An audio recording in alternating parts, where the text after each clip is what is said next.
Wow. Underlying energy is the Nine of Wands. So the Nine of Wands talks about feeling exhausted, putting up a wall, but this is also feeling like ready to give up, throwing the towel.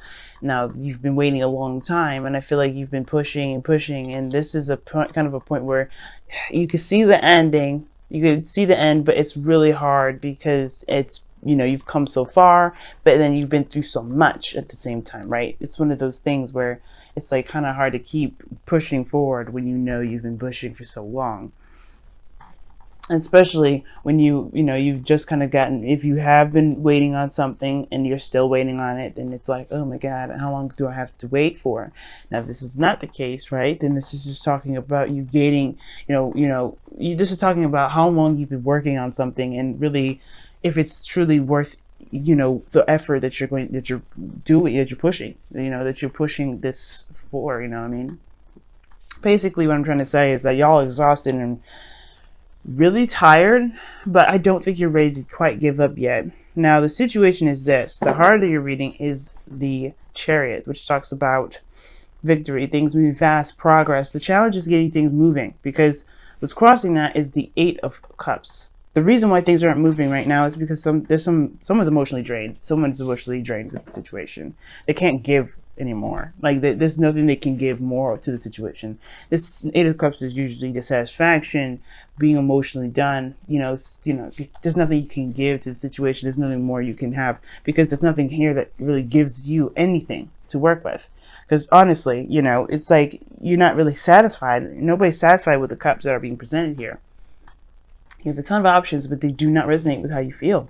So you just can't go with any of the options. But that doesn't mean that there isn't any option out there at all. Usually the Eight of Cups indicates that you go out there and find what it is that you want.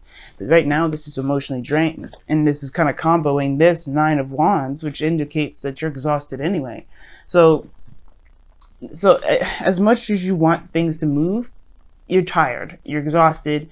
There's not much you can give any further to the relationship. You've already tried to, and I feel like it's probably exhausting out a lot of the other options, but you may have to find a different avenue, one where you're having to trust your intuition. Okay, now in the past you have the Star. Now the Star is talking about hope, belief. This is talking about faith and healing. And I feel like for a lot of you guys, you did have some sort of glimmer of hope in your past. Like you guys felt this. And this is in your foundation. Even though it's in the past, this is still a foundation. You built something off of faith. You've built something that that you at one point believed could be yours. And right now you're going through a transition where it kind of could feel like you're not sure about what it is that you want. So things will change, right? Some aspects about your dream will change, but ultimately I feel like you guys will still you still have a bit of hope, which is why you have the Nine of Wands here, right?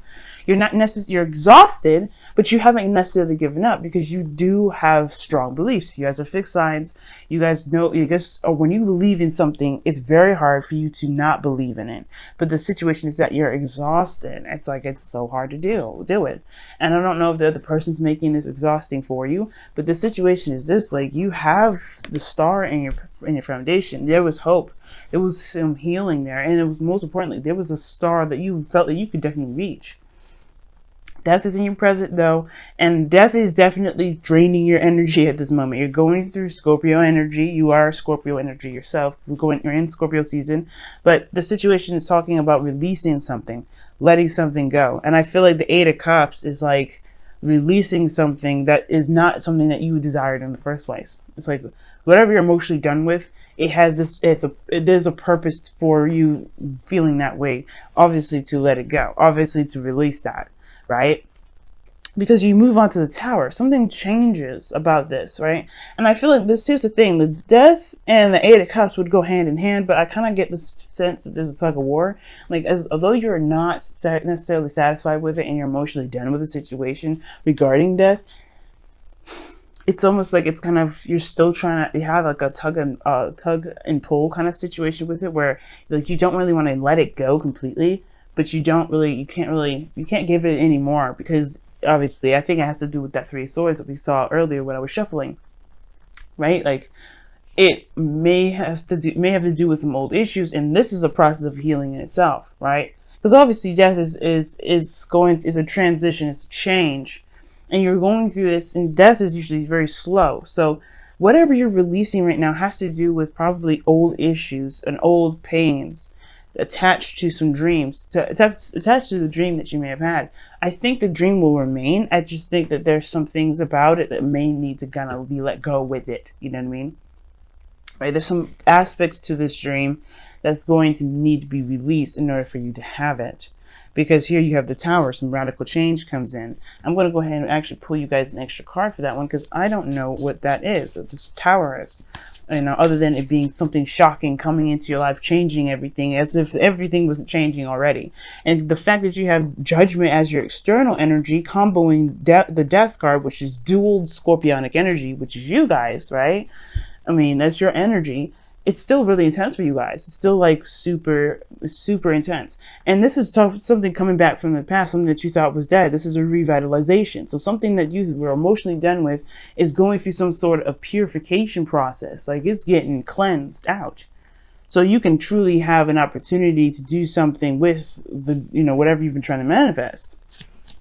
But why is the Tower in their future? What is this Tower in their future? The Knight of Cups. So you get surprised with perhaps something that you've been wanting, but it comes from the struggle of death, of releasing. There's some sort of attachment to this dream that may be blocking you from actually having it. And it could be that you feel emotionally done, or you're not necessarily sure if this is something you want. Let me go ahead and clarify the Eight of Cups for you as well. Why is the Eight of Cups? What is the Eight of Cups coming up? What is Eight of Cups for the Scorpios for this reading here? The Five of Wands, the conflict. All right, what is this conflict? Conflict is a second chance, second time around. Why? One more. The Emperor. That's interesting, because the Emperor talks about taking control, having your way or the highway. You know, it's someone that's a little stubborn, and I feel like this is perhaps you're emotionally done with maybe relinquishing control, because at one period of time you did have to wait on something, or you did have to wait on someone, or maybe somebody else was waiting on you. But this is like, obviously you're emotionally done with some sort of conflicts and some sort of back and forth, some sort of, disagreements here and there, based off of a second chance with somebody you feel as your divine partner, divine masculine partner, or perhaps this is something regarding taking control of the situation. You don't know if you can wait, or you can continue to be passive about this. I feel like you don't even know if you have enough in you to go ahead and take more action. You're kind of the one that was doing all the action in the first place, which is perhaps why you're feeling very defensive anyway, right? Why this whole reading is about defense anyway. Just kind of blocking stuff off, but continuing it out. It's almost like you're just not sure if you really want to actually do any further, push any further. Because here you have the Ten of Wands, which talks about, a burden, right? This is the ending of a cycle, right? This is what you've been waiting for, then, from 9 to 10, completing a cycle here. But at this point, you want to, this is about, the burden that you've been carrying, and if it's, worth continuing to carry it, right? Only you can decide whether to drop this burden or not. And what your outcome is showing is that you end up working harder and better and more focused, because you recognize what it is that you're carrying, that, something that you've been building from the ground up, something that you've been working very hard toward anyway. And I feel like you've been working very diligently with this, and now it's almost like you're not sure. It's almost like that weird kind of, transition to actually getting to what you want. It's almost like, you're close to having this, but it's just like, is it true? Is it real? Is it what I want? Is it truly what I want? And the Tower comes in to change everything, because this is something that you've manifested. The Star and the Nine of Cups are in this reading. This is some big stuff. But I feel like whatever this burden is, I feel like it's talking about releasing it. Because, with Ten of Wands, there's only so much you can do. This is, you're going to have to divvy this up somehow, right? Because the Emperor would do everything by himself. But should you do it by yourself? Perhaps you should get some help. Perhaps you should allow people to help you and let people in, instead of blocking people off and trying to do everything on your own. If this is what you're doing, Scorpios. And if you're not doing that, right, then this is talking about what burden you have going on that needs to be, You know, that it needs to be relinquished for your sake right now, because this is about your dreams. This is about what it is that you're trying to manifest. And you're a diligent hard worker. Everybody knows that about Scorpios. Any fixed sign, really. You want something, it's not, you know, it's not gonna, you're not gonna fight. You know, you're not gonna not fight for it. You're gonna continue to fight for it. But I get this feeling for some of you guys out here, this 10 of Wands, it's a burden for you, but it's something that you, one, are willing to carry. But I think there's aspects about this burden that you don't want at all with it. Like whatever you're trying to manifest with this, whether this is a relationship, a career, or whatever, right? There's something about it that's not appealing to you. And I don't know if it's the conflict. I don't know if it's the person that you're dealing with. I don't know if it's even the second chance with a particular individual. Now you have two cards that are comeback cards, but I get this feeling that you guys are just tired of constantly doing things or putting yourself out there, or you guys are tired of the constant, you know, the constant back and forth, like who would do what, the power play.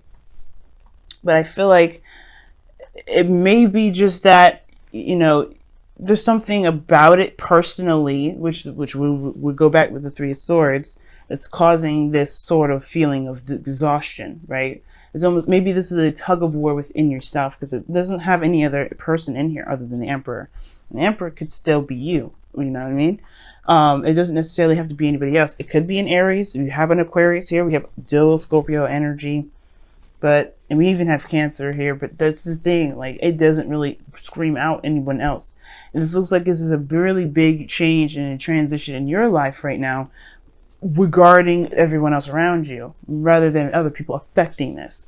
And I'm not saying this is your fault, this is you're causing yourself a lot of grief, a lot of problems, but this is something that's internal to you. Or this is something external even as well, because this is we got major arcanas coming up the wazoo. 1, 2, 3, 4, 5, okay, and a 6, 7. So you have seven major arcana cards coming out of this. But the outcome is showing the 8 of Pentacles, which talks about working hard and focusing on really diligently on what you're trying to build.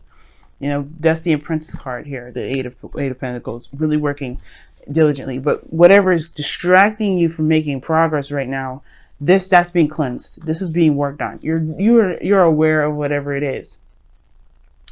It's just about, you know, taking action on it, it looks like, more than anything. Let's go ahead and take a look at your romance angels to see what you guys have for the next couple weeks.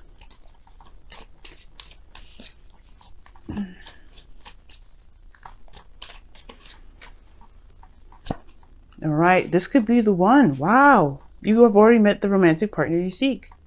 Maybe it's that the whole thing is about trusting it and believing that it's yours. You know what I'm saying? Because I was saying, like, I feel like it's more of a tug of war rather than I've, you know, like, yeah, what am I trying to say? I got lost in translation there. Jeez. But no, I was saying before, I was like, it feels like a tug of war, like you don't necessarily know this is truly it, kind of thing, you know, like you're on the fence, like if you could truly go in. But that's the thing, whatever you feel like you can't do, you can. And I think that's why death is showing up. Embrace the dark. Wow, this is your card, guys. I'm gonna go ahead and read you the affirmation for this, because usually, I mean, the messages, you know, are just so powerful, I feel. So I like reading them, but I'll give you my own interpretation before we read it. It's obviously talking about embracing the part of us that nobody wants to see, or even not even us, not the part that we don't want to see, the part that we hide and keep from ourselves. And I feel like that's the thing that's exhausting you. You've been kind of holding back, keeping things from your significant other, because you weren't necessarily sure you can truly take that leap and trust that person. Perhaps like there's something about the person that you're with that you know you can feel comfortable with, but you don't necessarily feel comfortable with yet, because you haven't exposed who you are. You haven't revealed the true essence of your Scorpio energy. And some people may be scared about that. Some people find that intimidating, but I don't think that this person will feel any of that. I feel like this person will perhaps even embrace that with you. But the point of it all is that there's something personal within you, like I was saying in the very beginning, that you have to embrace, perhaps even to drop the burden of putting up this wall. Because, you know, your darkness is part of you. I have a darkness. Everyone has a darkness. But it's about embracing that and recognizing that and saying, you know what, this is me, and this, if you can't handle it, you can't handle it. That's just who I am, Scorpio. You guys are you know, you guys are dark in one way, in a way, but that darkness always shows us towards the light. You know, we go through Scorpio energy to see our truest selves. Scorpio season allows everybody in the zodiac, even the ones that are the lightest, like you say Sagittarius or Aries, or even a Taurus, right? They have to see their truest selves, and their truest selves come out during Scorpio season. And we are blessed to have a Scorpio season because of that, because otherwise we would never be acceptant of ourselves, of who we truly are. And I feel like this season is really showing you who you are within relationships, who you are with yourself. And what Embrace the Dark is saying is it's time to accept all of you, every aspect of you, even the parts that you feel that are maybe you may be deemed inappropriate for other people to see, or maybe what other people may not accept. But here's the message, right? You've been taught that all is either good or evil, negative or positive. Good gives rise to good, and bad gives rise to bad. It is wrong to have feelings of anger, dislike, or fear, as these emotions are born of our shadow selves. This is not truth. Everything happens for a reason. Love can rise to destruction, and hate can inspire acts of genuine love. The lessons offered by our shadow often teach us the most. Know your shadow self. Love it. Without the darkness, the stars could not be seen. Yeah, man. It sounds like a hard couple weeks, especially considering Venus is going retrograde, is still retrograde during this time that I'm reading for. But you guys can handle this. Nothing is ever given to you that you cannot handle. And when it comes to accepting your darkness and looking at how you are and who you are, you know, it can be exhausting to put up a mask. But I feel like this is not about putting up a mask. It's about, and you haven't been putting up a mask. It's more of like releasing and being you at all, in all facets, in all areas.